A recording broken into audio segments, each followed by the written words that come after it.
pemerkosaan seorang gadis berumur 17 tahun yang sampai saat ini pelaku pemerkosaan dan penculikan tersebut belum ditemukan. Pada tahun 1970, tepatnya pada tanggal 21 September, terjadi kejadian yang mengemparkan. Seorang gadis berusia 17 tahun diperkosa oleh sekelompok orang tidak dikenal. Gadis tersebut bernama Sumarijem atau lebih dikenal dengan Sum Kuning. Gadis tersebut berasal dari Godean, daerah istimewa Yogyakarta. Gadis berumur 17 tahun ini berprofesi sebagai seorang pedagang telur. Kisah ini berawal dari gadis tersebut telah selesai menjual dagangannya berupa telur. Kemudian ia ingin pulang ke rumahnya. Namun naas ia kehabisan bis menuju ke Godean. Saat di perjalanan ia berpapasan dengan sebuah mobil yang menghampiri. Alih-alih ditolong karena kehabisan bis menuju ke Godean, Sum Kuning justru ditarik ke dalam mobil tersebut. Sum Kuning berusaha untuk melawan para pemuda gondrong tersebut. Namun karena para pemuda ini lebih banyak jumlahnya daripada Sum Kuning, ia tidak bisa melawan mereka. Menurut kesaksiannya, mobil tersebut membawa Sum Kuning ke arah Jalan Magelang. Saat di dalam mobil, Sum Kuning diancam menggunakan belati dan bahkan ia dibius sehingga ia tidak sadarkan. Setelah melakukan perbuatan keji tersebut, para pemuda tersebut meninggalkan Sum Kuning di Jalan Wates Purworejo dalam keadaan tidak berdaya. Tidak hanya itu, mereka juga mengambil uang hasil berdagang Sum Kuning senilai 4.650. Menurut pengakuan Sum Kuning, ia dibuang pada tengah malam. Kemudian Sum Kuning berjalan ke arah Yogyakarta dari dini hari hingga hari sudah menjelang pagi. Setelah hari menjelang pagi dan sudah banyak orang beraktivitas, akhirnya Sum Kuning dengan sisa uang Rp100 di kantongnya menaiki sebuah becak dan minta diantarkan ke rumah pelanggannya. Pelanggan Sum Kuning tersebut adalah Nyonya Sulardi yang tinggal di Bumi Ijo. Sesampainya di sana, Sum Kuning menangis terisak. Tangisan Sum Kuning didengar oleh para tetangga Nyonya Sulardi. Salah satu tetangga Nyonya Sulardi adalah seorang wartawan harian Minggu Pagi. Wartawan tersebut bernama Tut Sugijarto. Tut Sugijarto menghubungi temannya yang berprofesi sebagai wartawan di Kedaulatan Rakyat yang bernama Imam Sutrisno.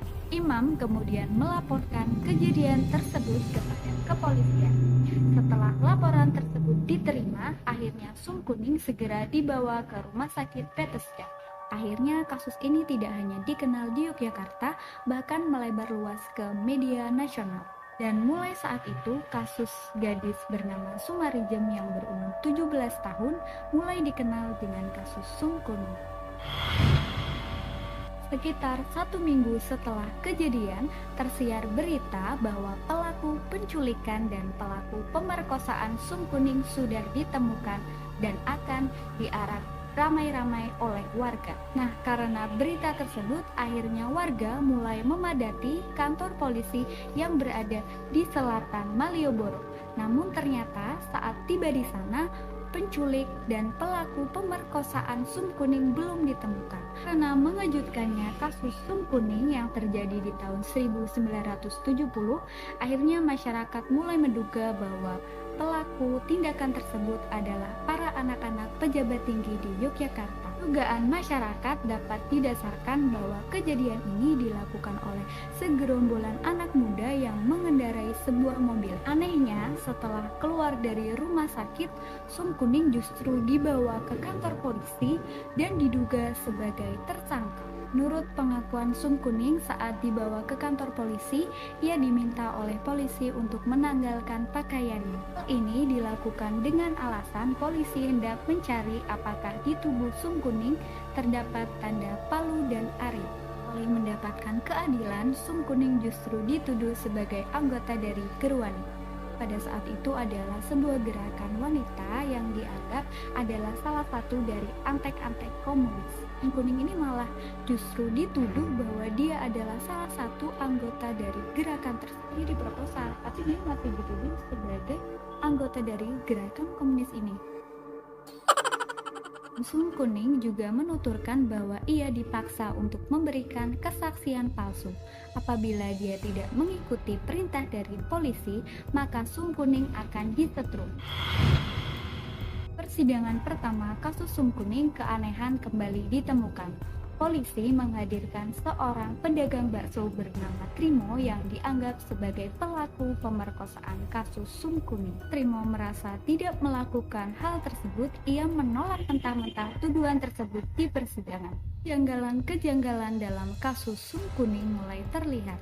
Jaksa penuntut umum menuntut Sung Kuning untuk dihukum 3 bulan penjara dan 1 tahun masa percobaan. Untungnya majelis hakim menolak tuntutan tersebut dan menyatakan bahwa Sung Kuning tidak terbukti memberikan kesaksian palsu. Hakim juga membeberkan bahwa saat ditahan polisi, Sung Kuning sering diberikan penganiayaan, tidak diberikan obat ketika sakit, dan ia juga dipaksa untuk memberikan kesaksian palsu bahwa sebenarnya ia melakukan tindakan tersebut bersama Trimo yang dihadirkan oleh polisi pada persidangan pertama. Kim juga menyatakan pada saat dilakukan pemeriksaan kepada Trimo, polisi juga memberikan penganiayaan. Jenderal Polisi Hoegeng Imam Santoso terus memantau perkembangan kasus Sung Kuning. Pada akhirnya, Hoegeng membentuk tim khusus untuk menangani kasus Sung Kuning.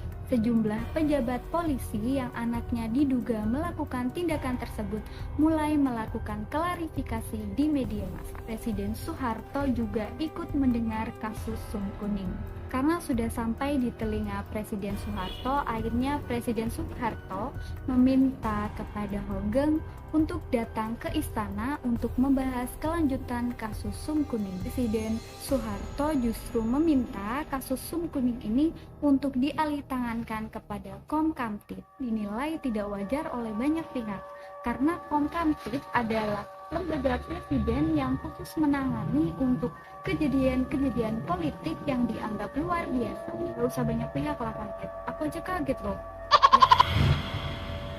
Sidangan kedua kasus Sung Kuning kembali terjadi hal yang mengejutkan masyarakat. Persidangan kedua ini polisi membeberkan fakta bahwa katanya pelaku pemerkosaan dan penculikan Sung Kuning ini adalah 10 orang laki-laki yang dianggap dari keluarga biasa, bukan dari kalangan pejabat.